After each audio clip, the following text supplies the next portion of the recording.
como hablamos, vamos a seguir con la clase teórica y el lunes van a tener el trabajo práctico con el ingeniero Ojeda.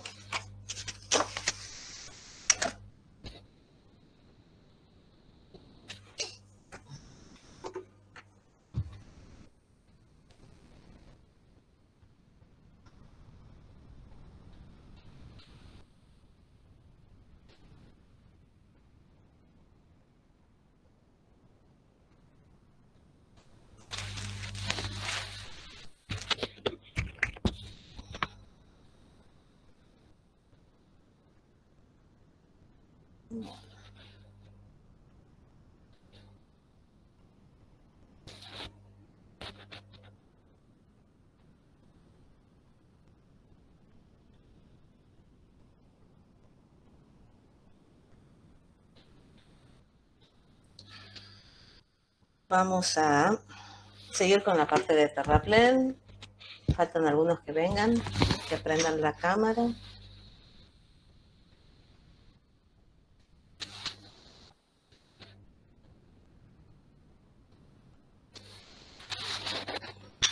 Bueno, fíjense la descripción del ítem terraplén en ambos casos, tanto en el pliego del 71 como en el correspondiente al año 98.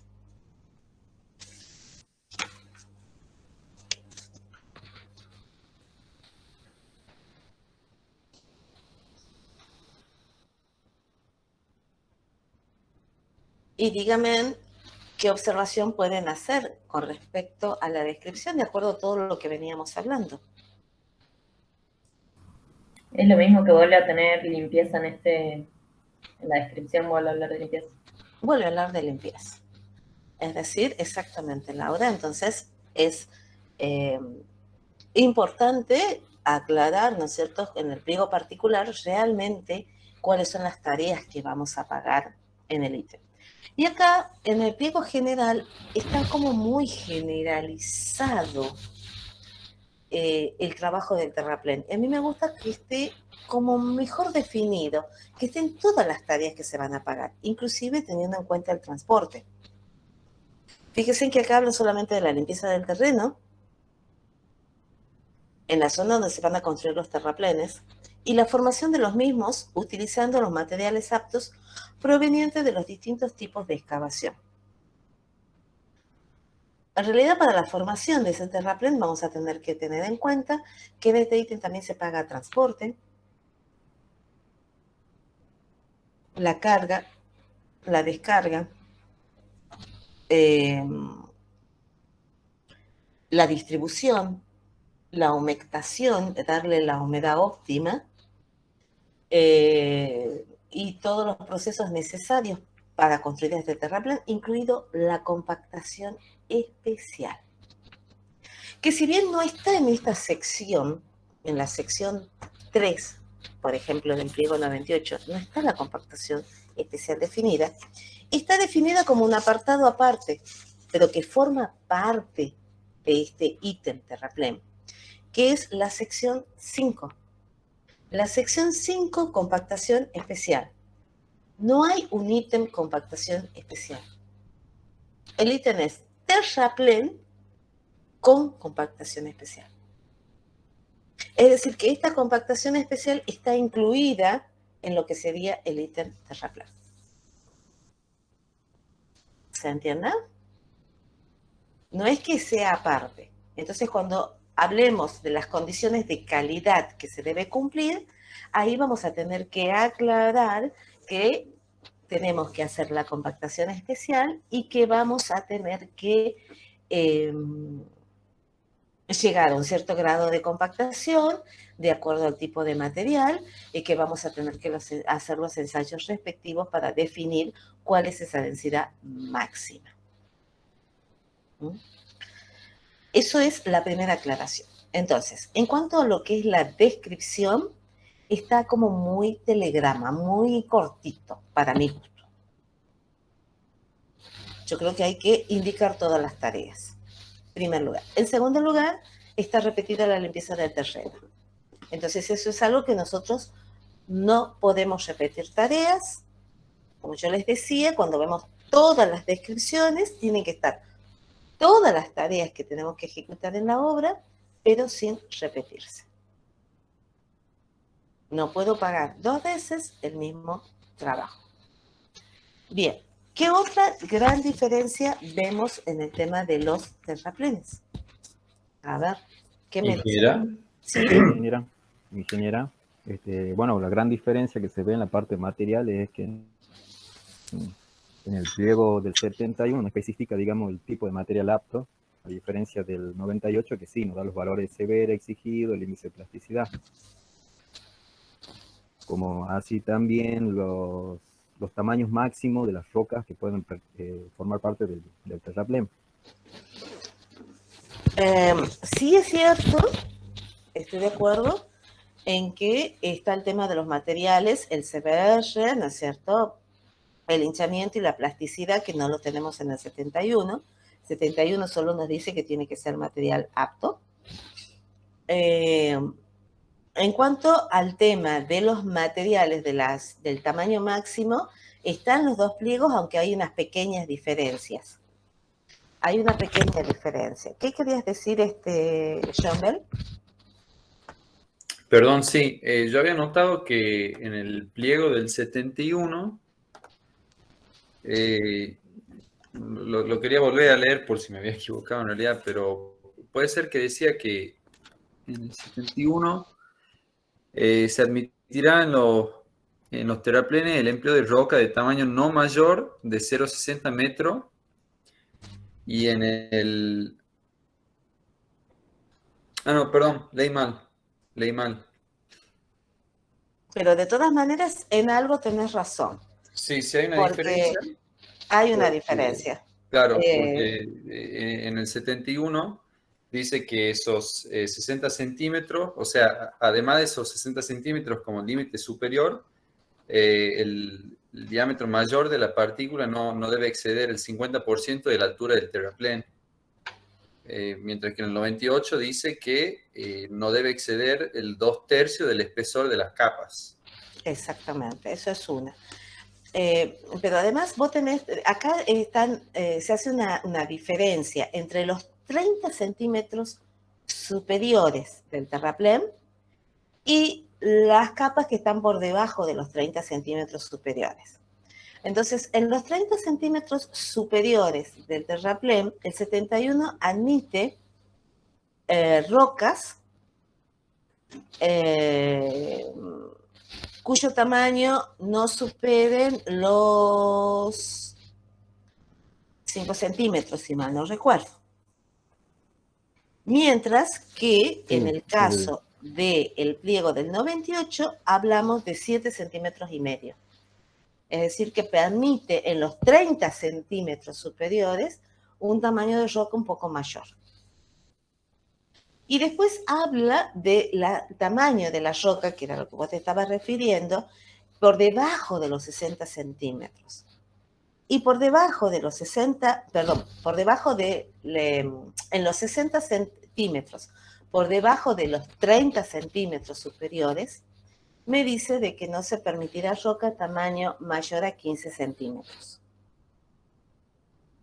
En los 60 centímetros por debajo de los 30 centímetros superiores, es decir, que va desde la cota menos 30 a menos 90.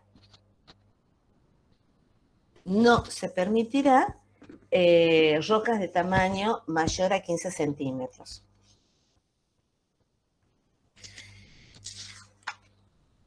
Y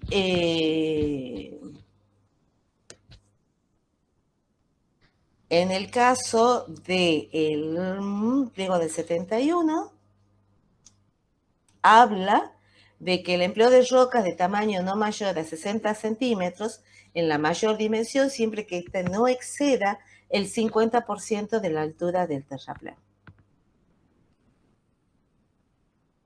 Y el otro habla de los 60, no mayor a 60 centímetros, siempre que no exceda los 2/3 del espesor. Es decir, que el espesor de la capa no debe exceder los 90 centímetros. Esas son las diferencias en cuanto a los materiales. Evidentemente, el pliego del 98 es como que tiene más definido cuál es el material apto para ejecutar el terraplén. Bien, después vamos a lo que sería el método constructivo o la construcción, como ustedes quieran. Construcción lo dice el pliego 98, método constructivo lo dice 71. Diga, Matías. Yo quería hacerle, lo que encontré, quería comentarle lo que encontré justo en esa zona del método constructivo.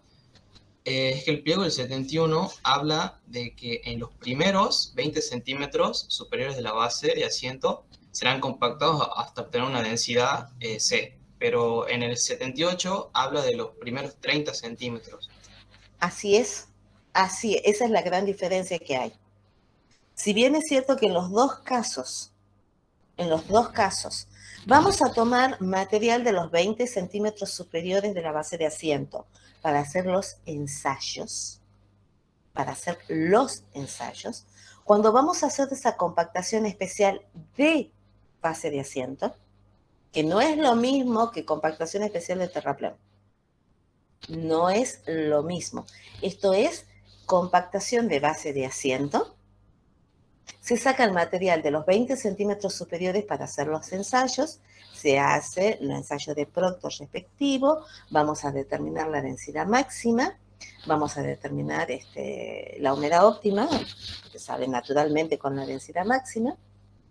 Y vamos a hacer una relación entre la densidad máxima y la densidad natural. Es decir, que también vamos a tener que hacer un ensayo con el método de la arena para determinar cuál es la densidad natural que tiene esa base de asiento. ¿Y qué vamos a hacer? Vamos a compactar a la densidad natural que tiene esa base de asiento respecto al valor máximo, sumado 5 puntos. Es decir, nosotros las densidades siempre las relacionamos con la densidad máxima y hablamos del porcentaje de densidad con respecto a la densidad máxima. Entonces, puede ser que la densidad natural sea un 70% de la densidad máxima.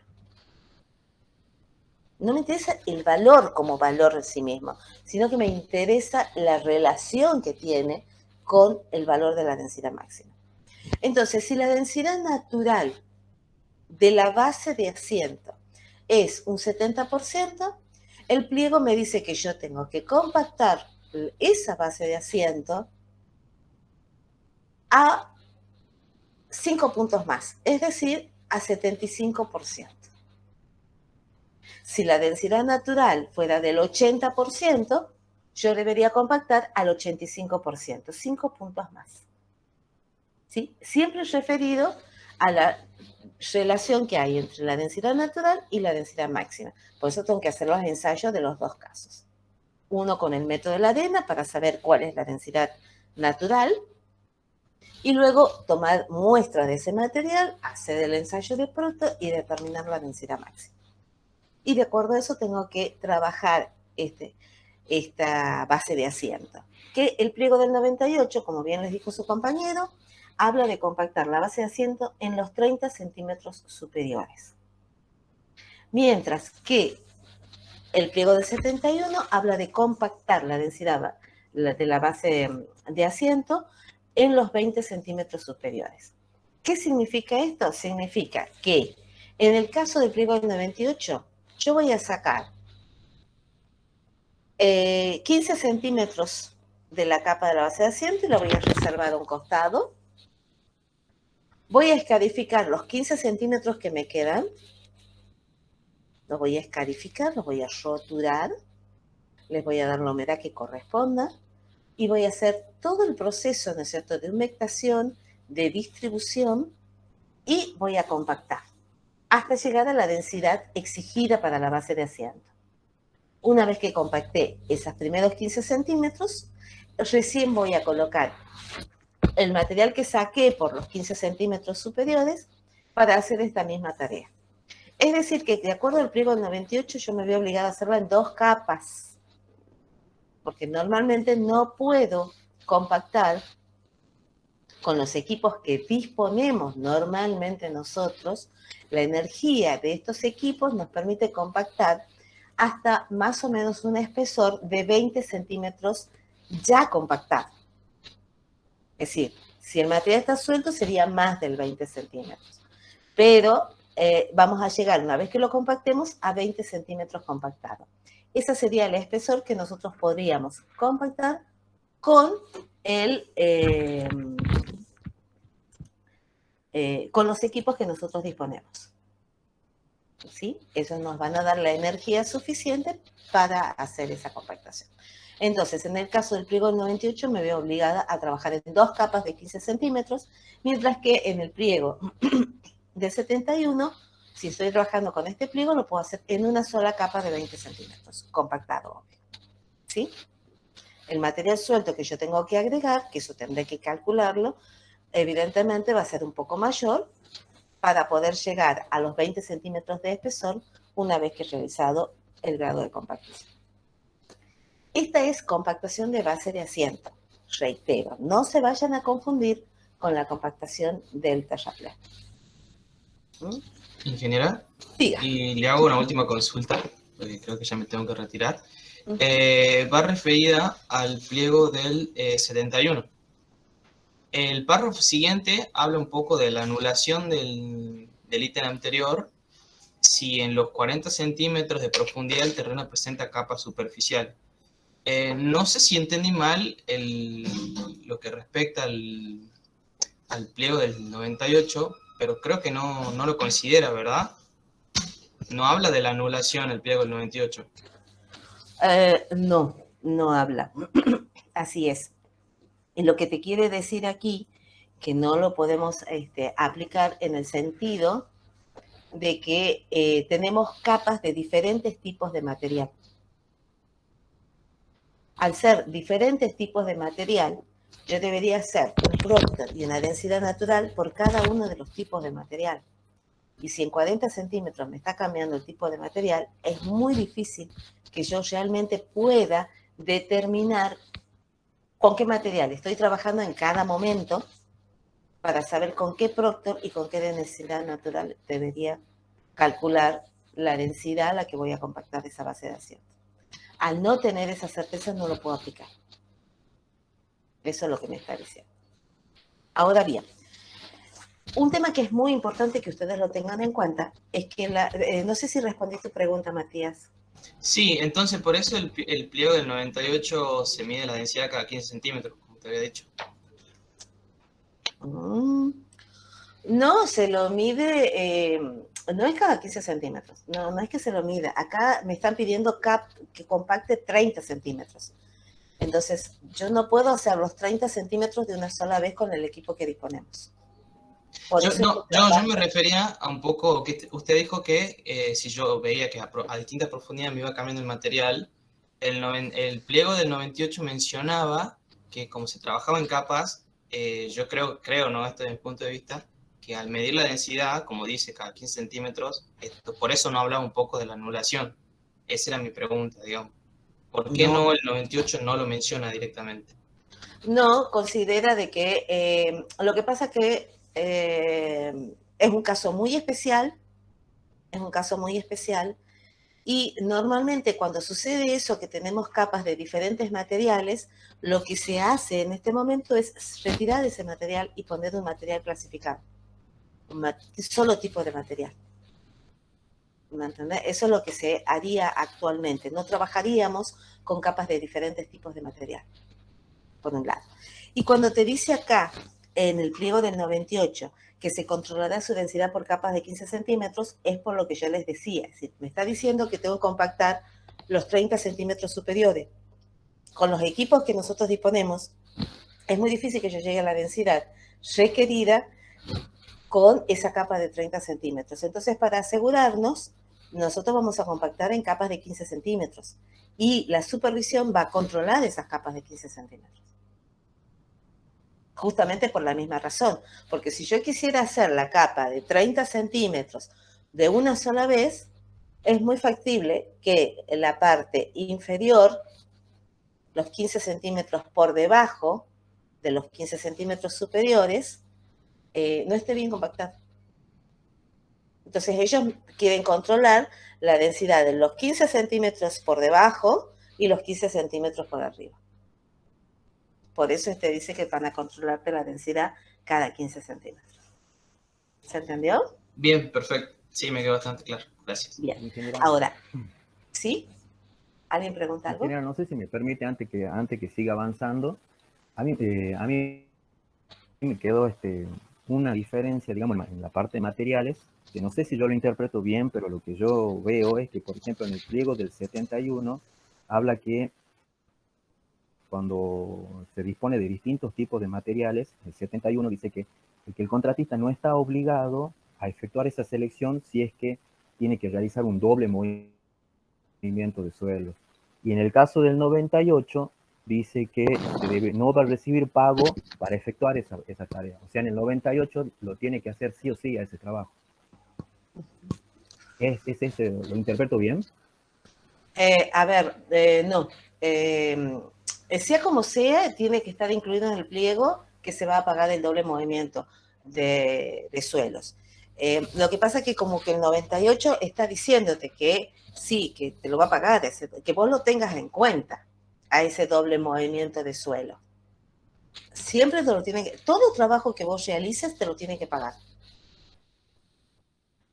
Entonces, no es que no te lo van a pagar, sino que vos ya lo tenés que tener en cuenta, aunque no te lo aclare. Y en realidad para mí sí se debería aclarar siempre ese doble movimiento de suelo. ¿Qué significa ese doble movimiento de suelo? ¿Por qué te lo pone? Porque normalmente la idea es que el material de mejor calidad esté en las capas superiores del terraplén, más cerca de donde va a recibir la carga, no más abajo. Y puede ser que de mi préstamo o de mi yacimiento, el mejor material se encuentre en la parte superior. Entonces yo voy a excavar primero ese material de mejor calidad, pero no lo puedo colocar todavía en el terraplén porque lo debería colocar arriba. Entonces tengo que excavarlo, trasladarlo, ponerlo en un depósito, seguir haciendo la excavación, hacer los centímetros inferiores, construir los centímetros inferiores del terraplén, y una vez que hemos llegado a las capas superiores, de acuerdo al volumen que disponga de material adecuado o de mejor calidad, voy a ir a buscar ese material que yo acopié en un lado, lo voy a cargar al material para transportarlo. Es decir, que voy a tener otra carga, otro transporte y otra descarga. Tengo un doble movimiento, porque lo tuve que llevar hasta un depósito y dejarlo ahí. Y ahora lo tengo que ir a buscar, cargarlo de vuelta y llevarlo al lugar de la obra. Entonces, el pliego 71 te dice bien clarito, si no está aclarado que te van a pagar ese doble movimiento, no estás obligado a hacerlo.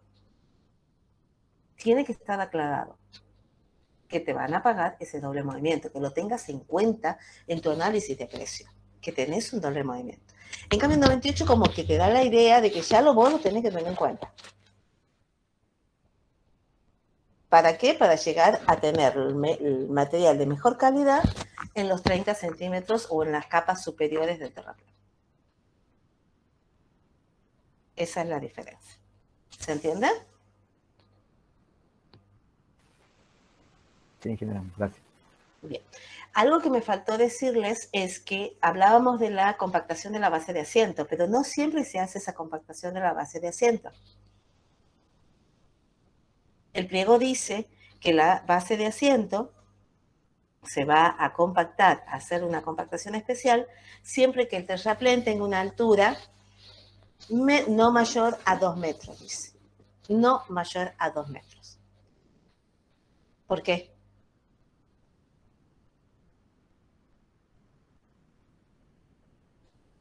¿Qué piensan ustedes? Porque el peso del terraplén se va por la consolidación que se produce, digamos.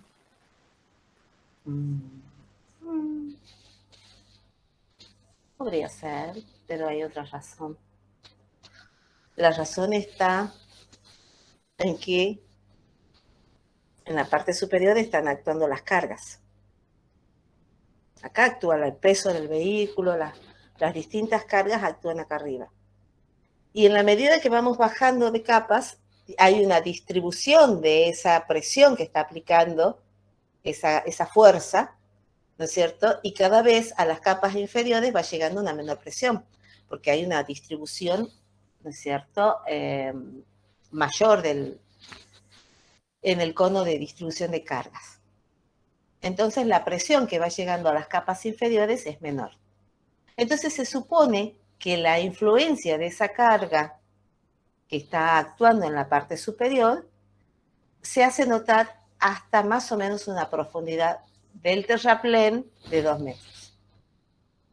Entonces, por aplicación de esas cargas, podría deformarse la base de asiento al tener una presión superior a la que puede soportar, al tener una carga superior a la carga que puede soportar, podría tener deformaciones que se van a comenzar a reflejar en la parte superior al irse, digamos, reflejando en cada una de las capas del terraplén. Entonces, para evitar eso es que nosotros le damos una compactación especial, le damos una mayor capacidad de soportar cargas a la base de asiento. Y entonces, ahí en ese caso, tenemos que hacerle esa compactación especial, que no es la compactación especial del terraplén, sino que es de la base de asiento, que es compactar a una densidad mayor a la densidad natural en 5 puntos. Bien. Y cuando el terraplén tiene una altura superior a los 2 metros, no es necesario hacer la compactación de la base de asiento. Por eso es tan importante saber cuál es la altura que tenemos de ese terraplén. ¿Se entiende? Bueno, después tenemos el tema de la humedad. También hay una aclaración con respecto a la humedad que vamos a trabajar. Y fíjense que la humedad de compactación, dice el pliego del 98, a adoptar para los suelos A1, A2 y A3, formará parte de la metodología de trabajo desarrollada por la contratista, mientras que para los suelos A4, A5, A6 y A7, la humedad de compactación deberá ser mayor o igual que la humedad óptima correspondiente, disminuida en 2 unidades. ¿Qué significa esto? ¿Qué tipo de suelos son los A1, A2 y A3?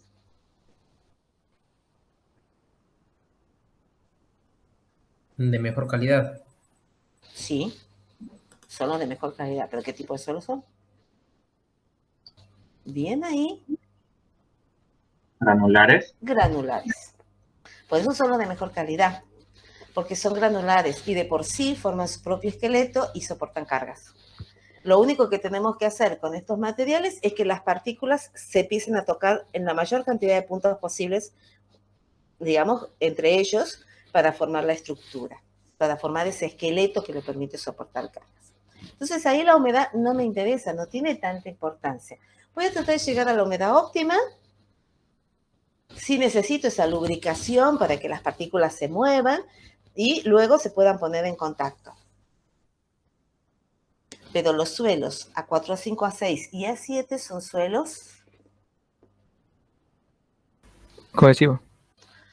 Tenés cohesivos y tenés limosos. Tenés los dos. Ah, bien. Son suelos finos en realidad. ¿Sí? Entonces tenés lo que es cohesivo y lo que es limoso. Lo que lo caracteriza a los dos grandes grupos, que en realidad serían 4 en este caso, es que son suelos finos. Al ser suelos finos, normalmente son ávidos de agua.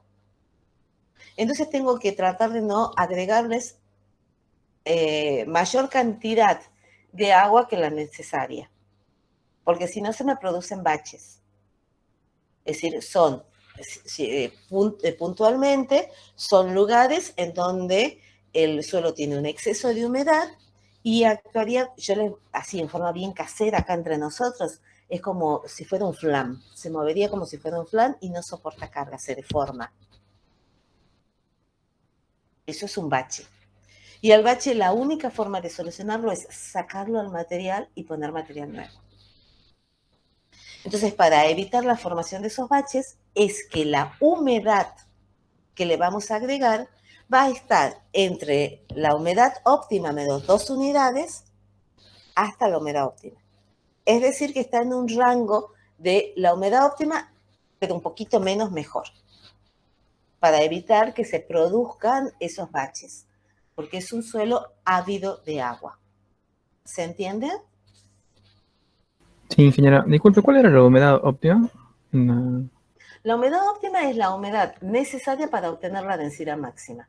Ah, bien, Es ya la recuerdo. humedad que vos obtenés con el ensayo de Proctor y que corresponde justamente, la curva del Proctor es una curva, ¿no es cierto?, que tiene un punto máximo y en correspondencia con ese punto máximo tenemos definida la humedad óptima. ¿Cuál es la humedad que me va a permitir conseguir esa densidad máxima? Bien, sí, Esa ya humedad recuerdo. me da la suficiente lubricación de las partículas para que por la acción de los equipos mecánicos se comiencen a juntar esas partículas, a tomarse contacto entre ellas y formen esa densidad máxima, constituyen la densidad máxima. Bien. Ingeniera, Diga.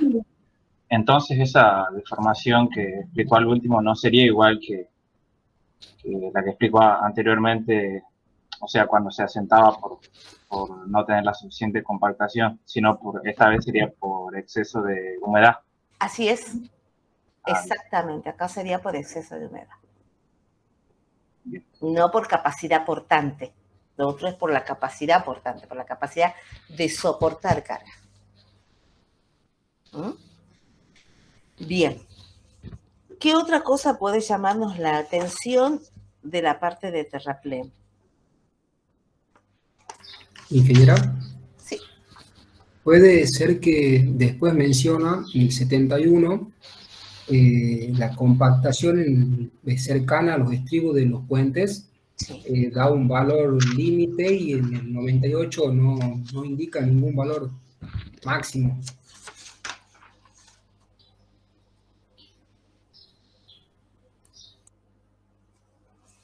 No, si te está indicando. A ver, veamos qué dice.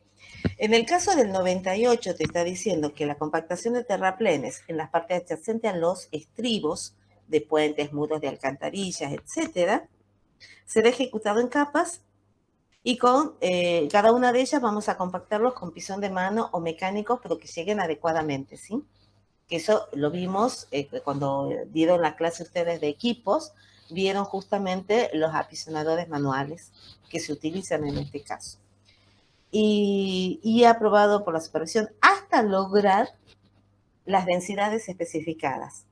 Las densidades especificadas están dadas por la compactación especial del terraplén.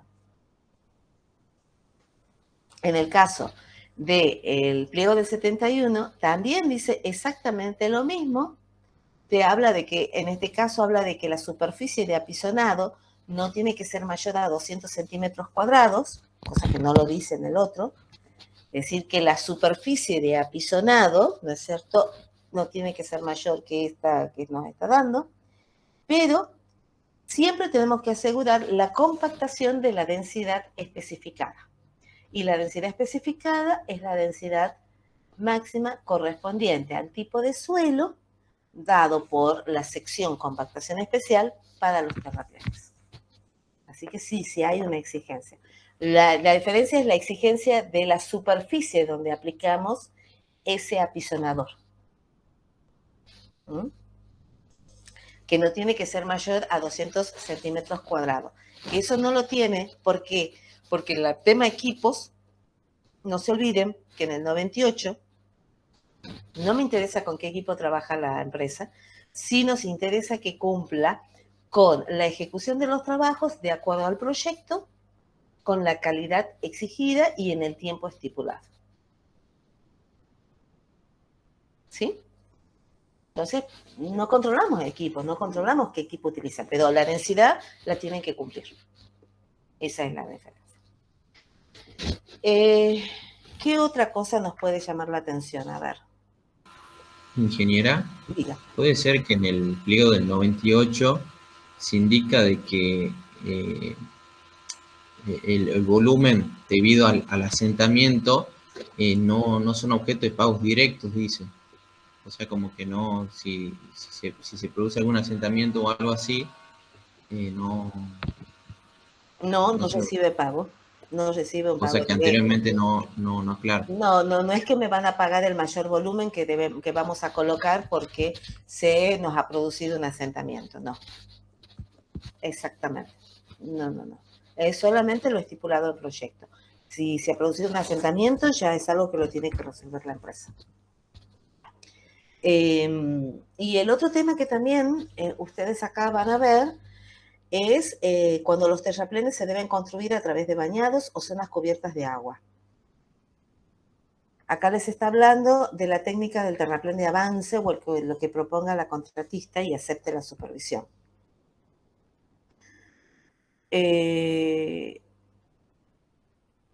Esto en realidad no tiene que ver con otro proceso, que es un proceso de consolidación. Hay una diferencia entre lo que es compactación y lo que es consolidación. La compactación es densificar el material, digamos, eliminando los vacíos que están con aire. Tratar de achicar esos vacíos que están llenos de aire a través de los equipos mecánicos. Y el proceso de consolidación, lo que se hace es eliminar agua de los poros a través de un procedimiento de trabajo, que no necesariamente es con un equipo mecánico.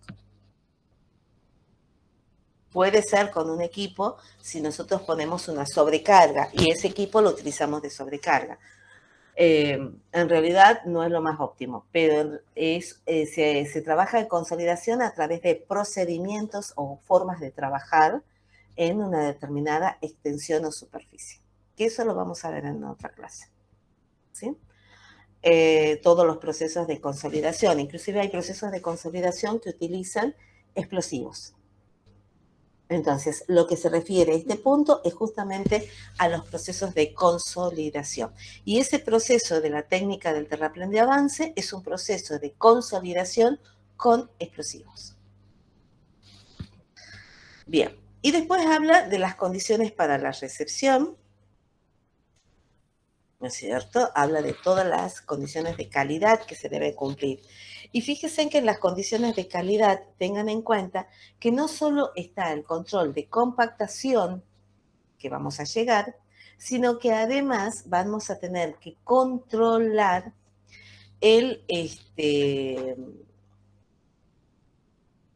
ancho del terraplén en la capa que nos encontremos.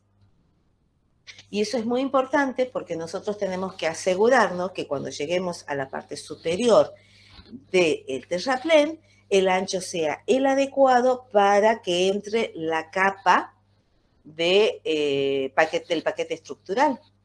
Y esa capa de paquete estructural está condicionado su ancho por lo que es la calzada y las banquinas.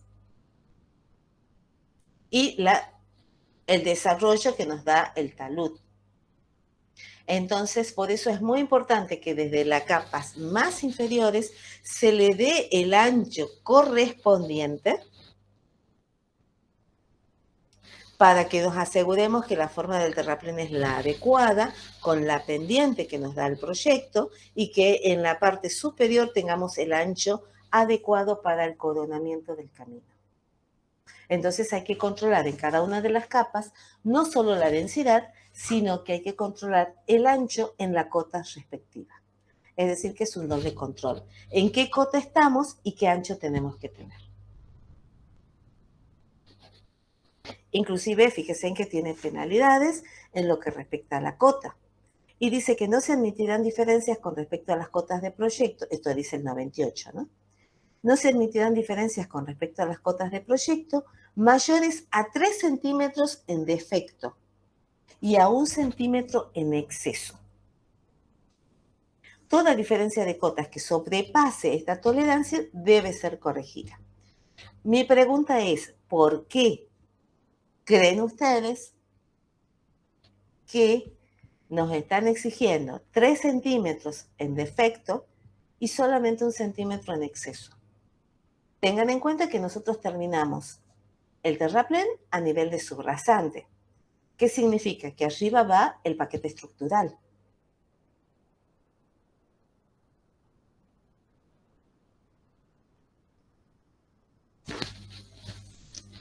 ¿Qué dicen ustedes? El paquete estructural es de mayor calidad con respecto al material del terraplén, porque es las capas que realmente soportan las cargas y tienen que tener un material de mejor calidad. Normalmente son bases estabilizadas, es decir, con material granular y con materiales cohesivos en una cantidad que está perfectamente dosificada, justamente para soportar cargas, para llegar a una densidad adecuada que le permita soportar las cargas. Entonces, si yo tengo 3 centímetros en defecto, eso significa que yo he terminado mi terraplén en la cota de subrasante menos 3 centímetros, es decir, que está por debajo de la cota de subrasante, que sería la cota correspondiente para iniciar el paquete estructural. Entonces, para completar esos 3 centímetros, voy a trabajar con material de mejor calidad, con el mismo material del paquete estructural, de la base y la subbase estabilizada, que conforman el paquete estructural. Es decir, que voy a hacer un mayor espesor con ese mejor material que está dado por el paquete estructural. Por el contrario, si yo tengo en exceso 1 centímetro, significa que voy a tener 1 centímetro menos de paquete estructural, porque a la cota superior yo la tengo que respetar. Entonces estoy reduciendo el espesor del paquete estructural y ese paquete estructural está calculado para soportar las cargas que va a llevar ese pavimento. Entonces no puedo reducir ese espesor. Por lo tanto, la exigencia es mayor si yo me paso de la cota de subrasante. Por el contrario, si yo he puesto menor cantidad de material y no he llegado a la cota de subrasante, y bueno, significa que voy a hacer un paquete estructural un poquito más alto y por lo tanto es mucho mejor para el Estado. ¿Se entiende la diferencia? Bien. Ingeniera, ¿por qué sería mejor para el Estado si no tendrían que estar pagando de más en ese caso? O sea, más allá de que sea mejor estructura. No vas a pagar, nunca vas a pagar, el Estado no va a pagar más. Te va a pagar según proyecto. Y si has colocado material de menos en el terraplén, te va a pagar lo que has colocado. Y si has colocado material de más, te va a pagar lo que correspondía hasta el nivel de subrasante. Ese exceso no te lo va a pagar. Tampoco te va a pagar el mayor espesor del paquete estructural si vos lo tuvieras que construir.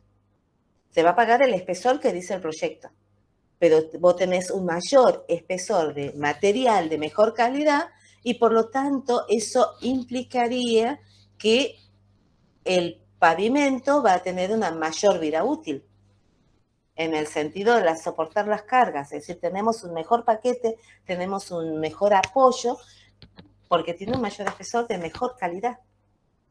Nada más que por eso. ¿Sí? Bien. Bueno, hasta acá vamos a terminar con el tema terraplén.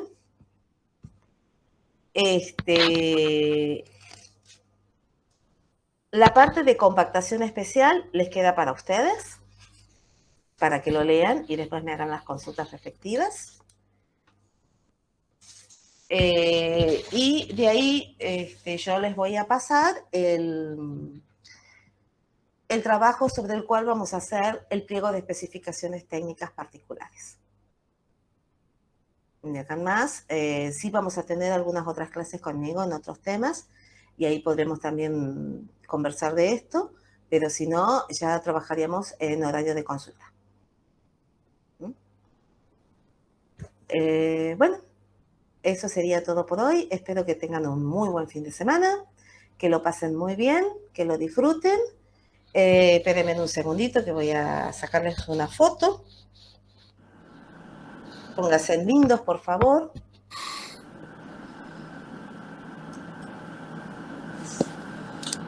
Ahí estamos, muy bien. Y nos vemos pronto si Dios quiere. Ya saben, recuerden que el lunes tienen trabajo práctico. Muy bien, listo, hasta luego, que les vaya bien.